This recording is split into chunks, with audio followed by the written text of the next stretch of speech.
안녕하세요. 저는 43세 이서연입니다. 초등학교 교사였는데 아이 때문에 지금은 육아휴직을 내고 있어요. 엄마 장례를 치른 지 일주일이 지났는데 아직도 꿈을 꾸는 것 같다는 생각이 들어요. 그래서 오늘 친정집에 왔습니다. 아버지는 며칠 전부터 형님 댁에 계시니까 집에는 저 혼자예요. 엄마 방 문을 열었을 때 특별한 냄새가 났어요. 화장품도 아니고 향수도 아닌 엄마만의 냄새 같은 거요. 침대는 그대로인데 베개만 없어졌더라고요.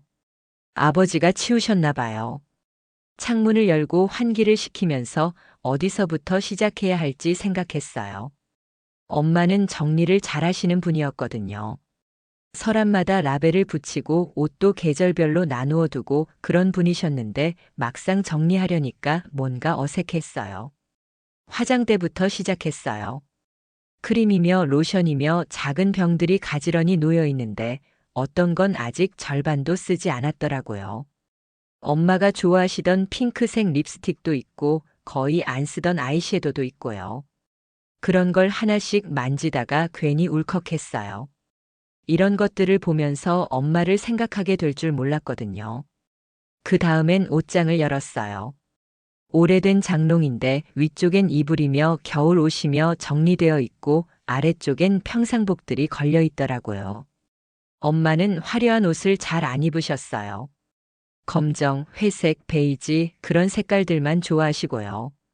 옷을 하나씩 만져보면서 정리하는데 맨 구석 깊은 곳에서 낡은 서류 가방 하나가 나왔어요. 가방은 갈색 가죽이었는데 많이 낡아서 모서리가 달아 있었어요. 무게가 제법 나가더라고요. 처음엔 아버지 것인 줄 알았어요.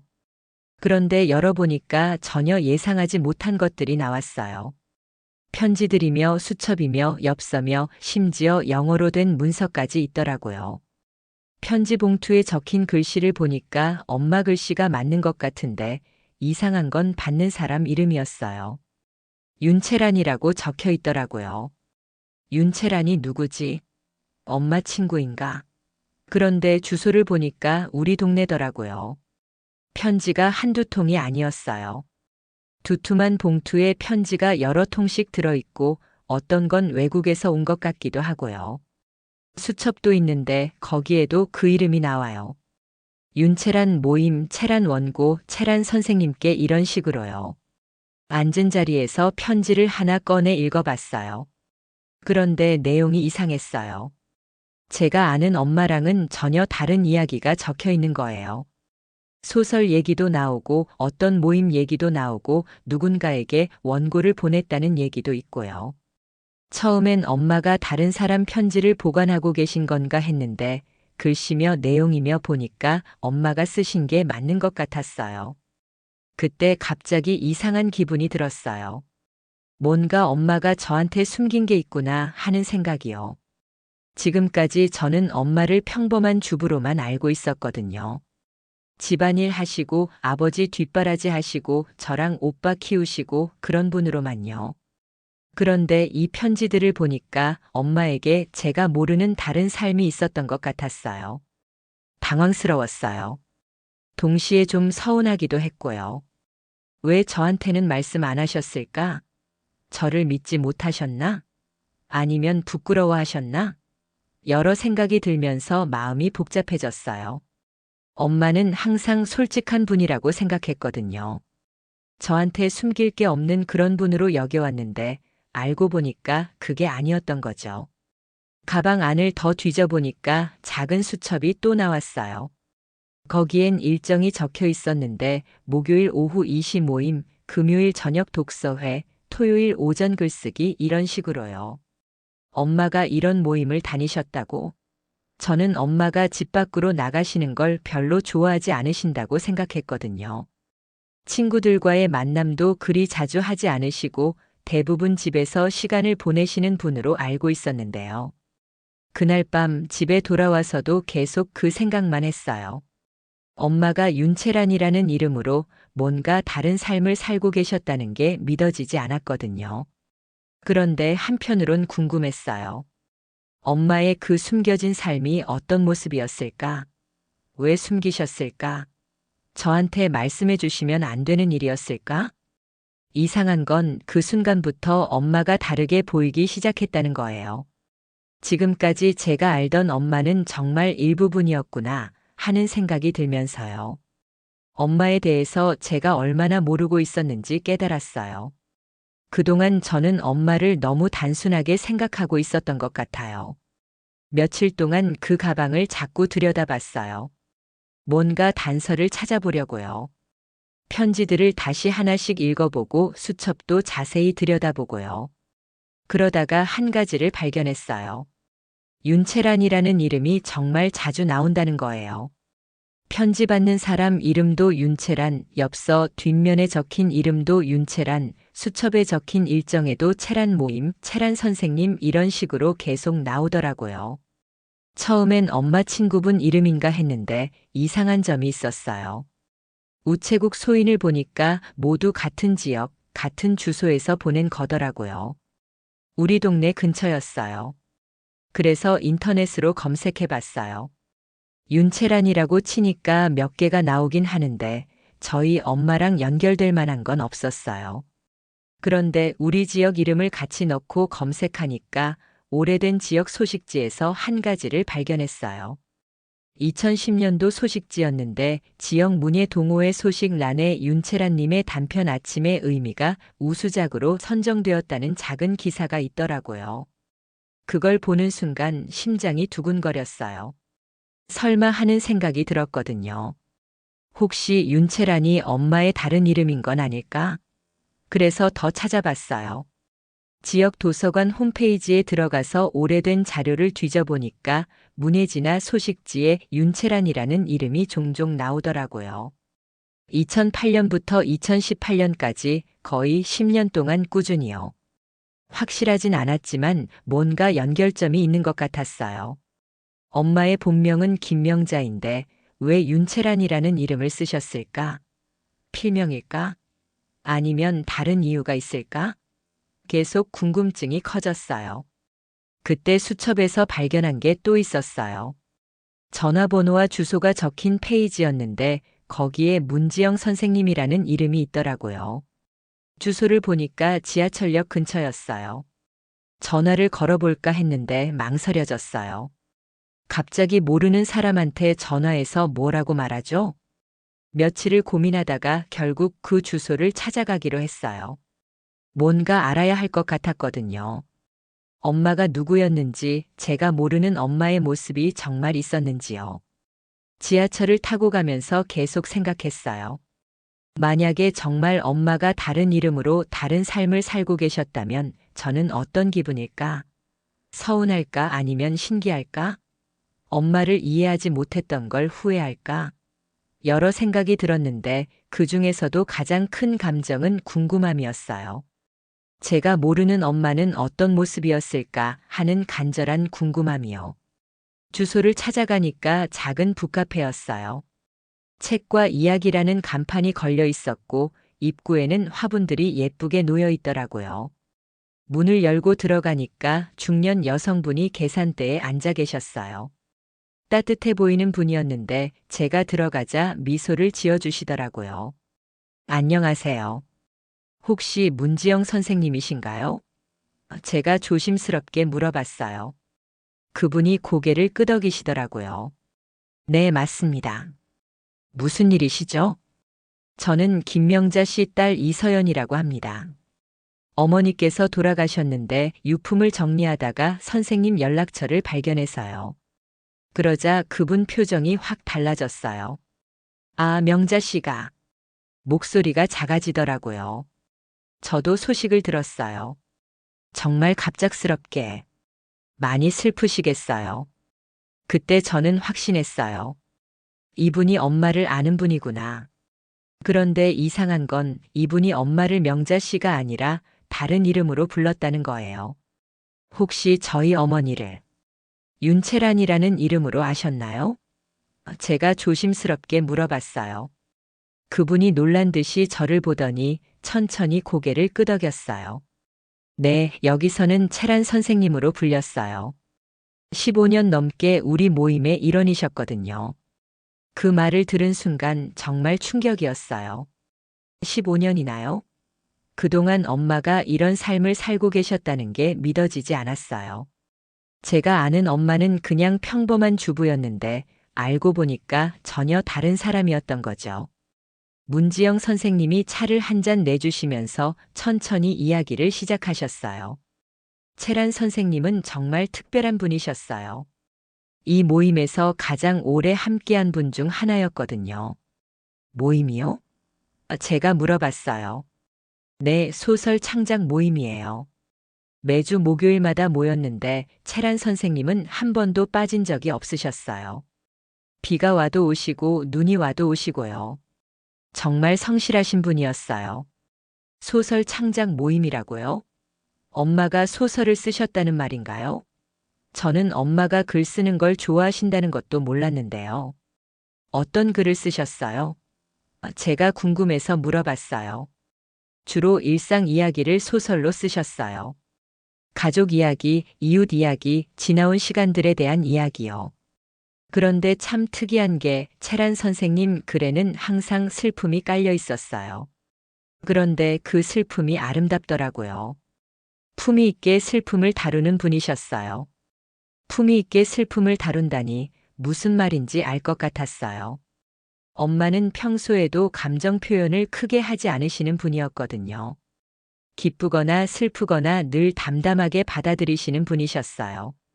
다른 분들은 채란 선생님을 어떻게 생각하셨어요? 모두 좋아했어요. 조용하시지만 다른 사람 이야기를 정말 잘 들어주시는 분이셨거든요. 누군가 글을 읽어주면 끝까지 집중해서 듣고 꼭 좋은 말씀 한마디씩 해주시고요. 그런 분이었어요. 그 말을 들으니까 복잡한 기분이 들었어요. 한편으로는 엄마가 이런 곳에서 인정받고 계셨다는 게 자랑스럽기도 하고 또 한편으로는 저는 왜 몰랐을까 하는 섭섭함도 있었어요. 이 사람들이 저보다 엄마를 더 이해하고 있었던 걸까요? 혹시 저희 어머니가 왜 가족에게는 이런 이야기를 하지 않으셨는지 아세요? 문지영 선생님이 잠시 생각하시더니 조심스럽게 말씀하셨어요. 글쎄요. 채란 선생님은 가족 이야기를 할 때면 항상 조심스러워 하셨어요. 특히 딸 이야기를 할 때는 더 그러셨고요. 우리 딸은 워낙 바쁘고 현실적이라 이런 걸 이해 못할 거야. 그런 말씀을 하신 적도 있어요. 그 말을 듣는 순간 가슴이 아팠어요. 엄마가 저를 그렇게 생각하고 계셨구나. 제가 엄마의 꿈이나 취미를 이해하지 못할 거라고 생각하셨구나. 실제로 그랬을지도 모르겠어요. 저는 항상 현실적인 것만 중요하게 생각했으니까요. 더 놀라운 건 채란 선생님이 상당히 실력 있는 분이셨다는 거예요. 지역 문예지에 몇 번 당선되기도 하셨고 다른 회원들이 채란 선생님 글을 읽으면서 많이 배웠어요. 정말 섬세하고 따뜻한 글을 쓰시는 분이었거든요. 당선이라니요. 엄마가 상을 받으셨다는 말인가요? 그런데 저는 그런 것도 전혀 몰랐어요.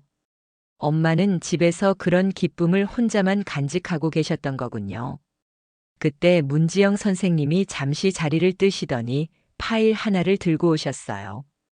이거 채란 선생님께서 마지막으로 저희에게 보여주신 원고예요. 완성하지는 못하셨지만 정말 좋은 작품이 될 뻔했어요. 혹시 가져가시겠어요? 제가 받아든 원고 제목은 채란이었어요. 엄마가 자신의 이름을 제목으로 한 소설을 쓰고 계셨던 거예요. 첫 페이지를 넘겨보니까 엄마의 꼼꼼한 글씨로 이야기가 시작되고 있었어요. 북카페를 나오면서 저는 완전히 다른 사람이 된 것 같은 기분이었어요. 엄마에 대해서 알고 있다고 생각했는데 사실은 아무것도 몰랐구나 하는 생각이 들었어요. 15년 동안 엄마는 이곳에서 다른 이름으로, 다른 모습으로 살아가고 계셨던 거예요. 그런데 한편으로는 슬펐어요. 엄마가 저와 이런 이야기를 나누지 못하셨다는 게요. 엄마는 혼자 글을 쓰시면서 혼자 기뻐하시고 혼자 고민하셨던 거잖아요. 딸인 제가 옆에 있었는데도 말이에요. 집에 돌아와서 며칠 동안 엄마 원고를 읽어봤어요. 채란이라는 소설은 한 중년 여성의 이야기였는데 읽다 보니까 엄마 이야기 같기도 하고 저 이야기 같기도 했어요. 그 안에는 가족과 소통하지 못하는 외로움, 자신만의 세계를 지키고 싶어 하는 마음, 이해받고 싶지만 말하지 못하는 답답함이 담겨 있었어요. 일요일에 아버지와 식사를 하면서 조심스럽게 물어봤어요. 아버지, 혹시 엄마가 글 쓰시는 걸 좋아하셨다는 거 아셨어요? 아버지가 고개를 들더니 의아한 표정을 지으셨어요. 글, 무슨 글?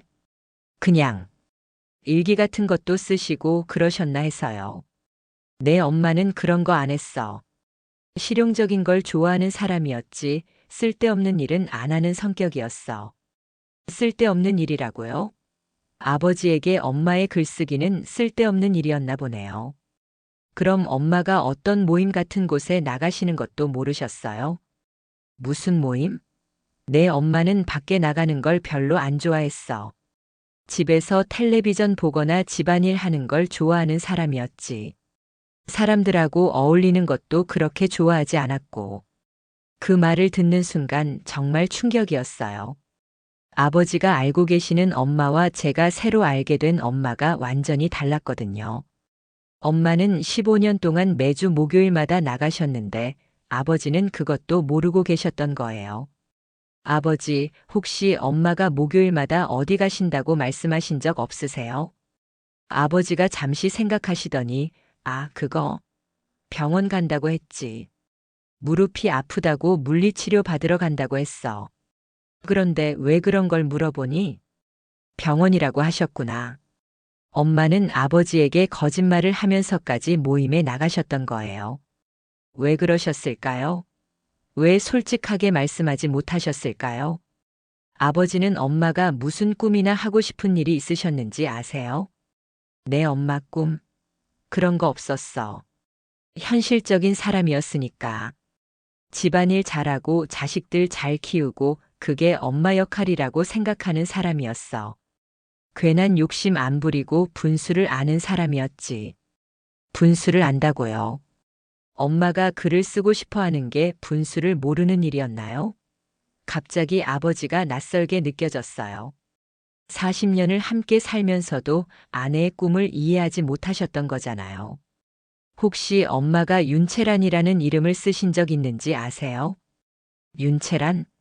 그게 뭐야? 처음 듣는 이름인데. 아버지는 정말 아무것도 모르고 계셨어요.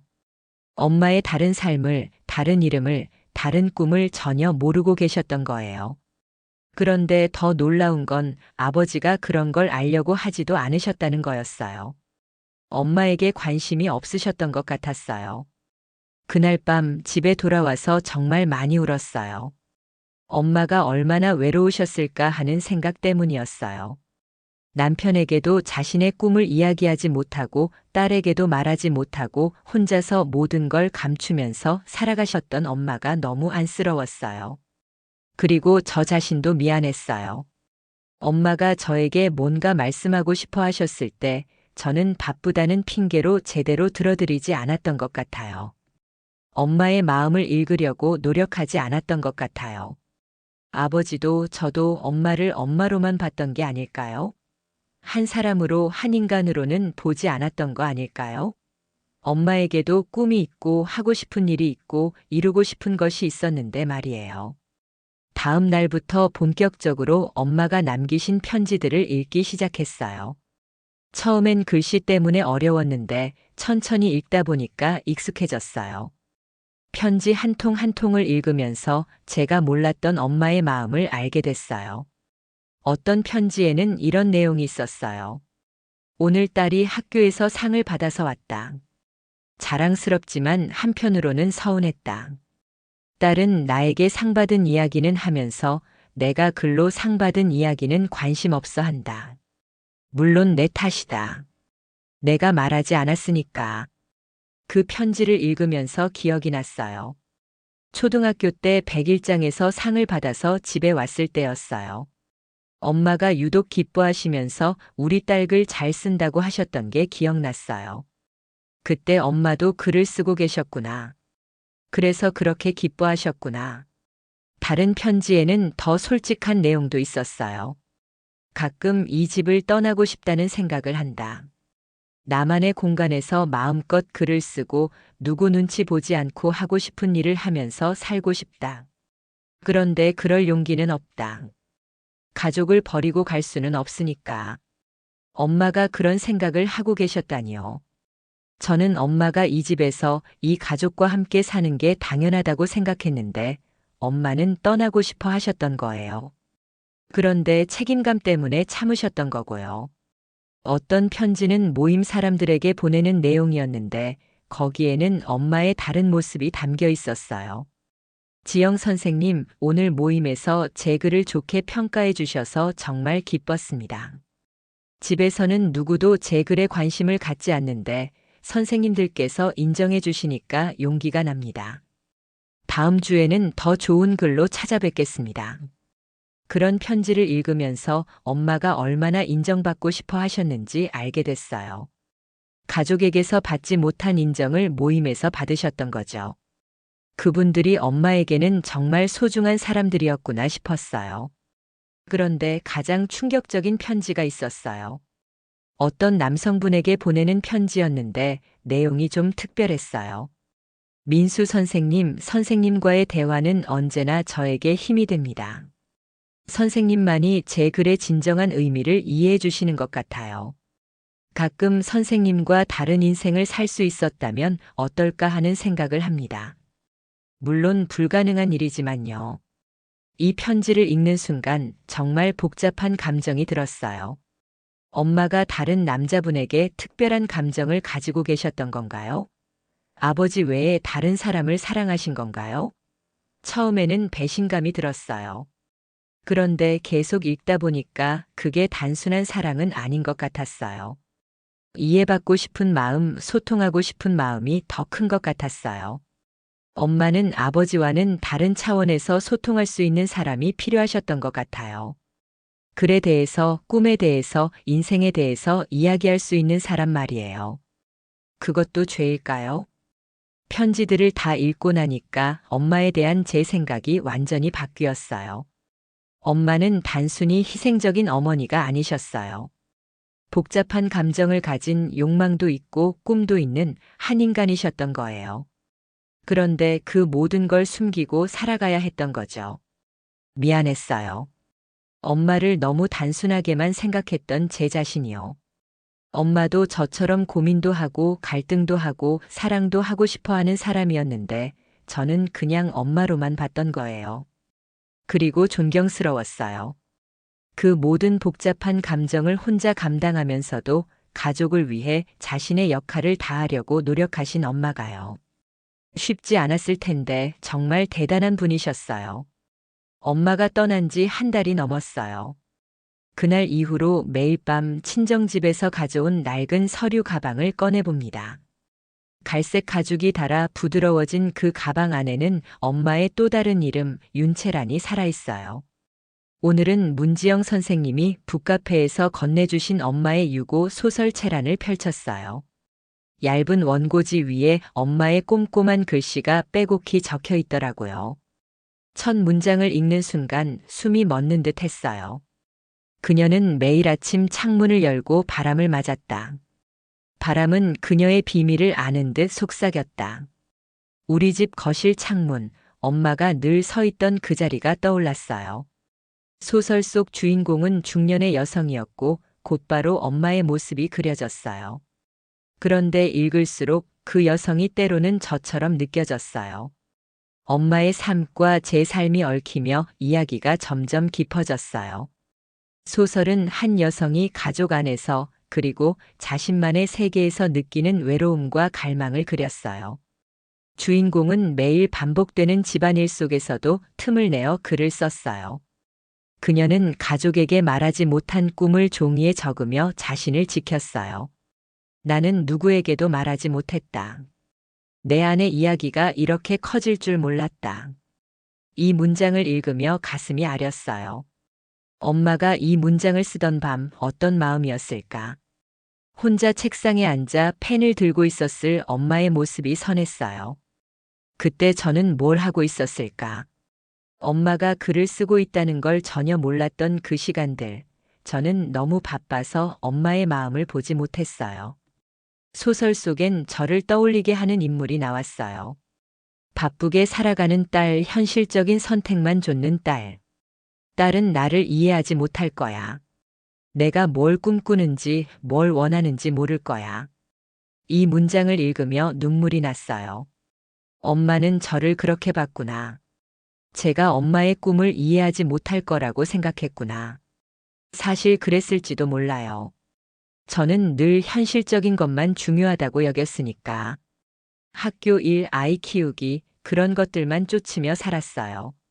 엄마가 글을 쓰고 싶어 했던 마음, 그 섬세한 갈망을 저는 한 번도 들여다보지 않았어요. 소설은 미완성으로 끝났어요. 마지막 장은 몇 문장으로 끊겨 있었어요. 그녀는 자신의 이름을 다시 불렀다. 체란, 체란. 그 이름은 그녀의 비밀이었다.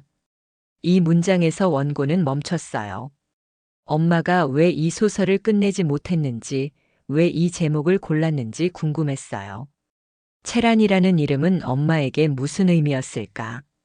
그 이름으로 엄마는 자유로웠을까? 아니면 더 외로웠을까? 원고를 덮으며 저는 엄마를 새로 만난 기분이었어요. 엄마는 단순히 제 어머니가 아니었어요. 꿈을 꾸고 고민하고 자신을 지키려 했던 한 사람이었어요. 그걸 이제야 알았다는 게 미안했어요. 동시에 엄마가 얼마나 강한 분이었는지 깨달았어요. 가족을 위해 자신의 일부를 숨기면서도 그 안에서 자신만의 세계를 만들어간 그 용기가 대단했어요. 그날 밤 저는 원고를 가슴에 안고 잠들었어요. 꿈속에서 엄마가 웃고 계셨어요. 서연아, 괜찮아. 내가 이렇게 찾아줬잖아. 그런 목소리가 들리는 것 같았어요. 눈을 떴을 때 베개가 젖어 있었어요. 엄마를 이해하려 하지 않았던 지난 시간들이 후회됐지만 이제라도 엄마를 만나고 있다는 생각에 마음이 조금 따뜻해졌어요. 엄마의 이야기는 아직 끝나지 않았어요. 제가 이어가야 할 것 같아요. 장례가 끝난 지 몇 달이 지났어요. 친정집은 이제 텅 빈 것 같아요. 아버지는 여전히 형님 댁에 계시고 저는 가끔 엄마의 방에 와서 앉아요. 그 방은 여전히 엄마 냄새로 가득해요. 화장품도 향수도 아닌 엄마만의 그 냄새요. 서류 가방은 이제 제 방 책상에 있어요. 그 안에 편지와 수첩, 그리고 체란 원고는 제 일상의 일부가 됐어요. 매일 조금씩 읽으며 엄마를 더 알아가고 있어요. 엄마는 두 사람이었어요. 김명자 그리고 윤채란. 저는 오랫동안 김명자만 알았어요. 윤채란은 이제야 만났어요. 지난주 저는 엄마의 글을 모으기 시작했어요. 편지, 수첩에 적힌 메모 그리고 소설들. 지역 문예지에 실린 윤채란의 단편들도 찾아냈어요. 도서관 사서분이 친절하게 오래된 자료를 꺼내주셨어요. 엄마의 글은 문지영 선생님이 말씀하신 대로 슬픔이 깔려 있었어요. 하지만 그 슬픔은 무겁지 않았어요. 따뜻하고 부드럽고 품이 있었어요. 한 편을 읽을 때마다 엄마가 옆에 앉아서 이야기해주는 기분이었어요. 서연아, 이건 내가 살던 날들이야. 그런 목소리가 들리는 것 같았어요. 저는 엄마의 글을 모아 작은 책을 만들기로 했어요. 윤채란이라는 이름으로요. 가족에겐 말하지 않았어요. 아버지는 여전히 엄마의 글쓰기를 쓸데없는 일이라고 생각하시니까요. 오빠도 형님도 이걸 이해하지 못할 거예요. 하지만 저는 엄마의 세계를 지키고 싶었어요. 엄마가 15년 동안 갖고 온 그 시간을 누군가에게 전하고 싶었어요. 지역 도서관에 기증할 계획이에요. 작은 책 한 권 윤채란이라는 이름으로 남겨질 거예요. 그게 엄마가 원했던 일이 아닐까 그런 생각이 들었어요. 책을 만들면서 문지영 선생님을 다시 만났어요. 북카페에서 차를 마시며 엄마 이야기를 나눴어요. 채란 선생님은 늘 당신 딸을 자랑스러워 하셨어요. 바쁜 딸이지만 언젠가 자신의 글을 이해해 줄 거라고 믿으셨죠. 그 말을 듣고 또 울컥했어요. 엄마는 저를 믿고 계셨구나. 제가 이렇게 엄마의 글을 찾을 거라고, 엄마의 마음을 아는 거라고 기대하셨구나. 그 믿음이 고마웠어요. 동시에 미안했어요. 엄마가 살아계실 때 왜 더 가까이 다가가지 못했을까? 마지막으로 저는 엄마의 방 창문을 열었어요. 바람이 들어오며 커튼이 부드럽게 흔들렸어요. 엄마가 늘 하던 대로요. 그 순간 엄마가 저와 함께 있는 것 같았어요. 서연아, 이제 알았지? 나도 나만의 꿈이 있었어. 그런 목소리가 바람 속에 섞여 있었어요. 저는 고개를 끄덕였어요. 네, 엄마. 이제 알았어요. 엄마는 두 사람이었어요. 그리고 둘 다 사랑스러운 사람이에요. 이제 슬픔은 조금 옅어졌어요. 엄마가 자신만의 방식으로 삶을 사랑했고 자신을 지켜냈다는 사실이 저에게 힘을 줘요. 윤채라는 비밀이 아니에요. 엄마의 또 다른 이름, 또 다른 사랑이에요. 책을 덮으며 저는 미소 지었어요. 엄마는 여전히 제 곁에 있어요. 그 이름으로, 그 이야기로.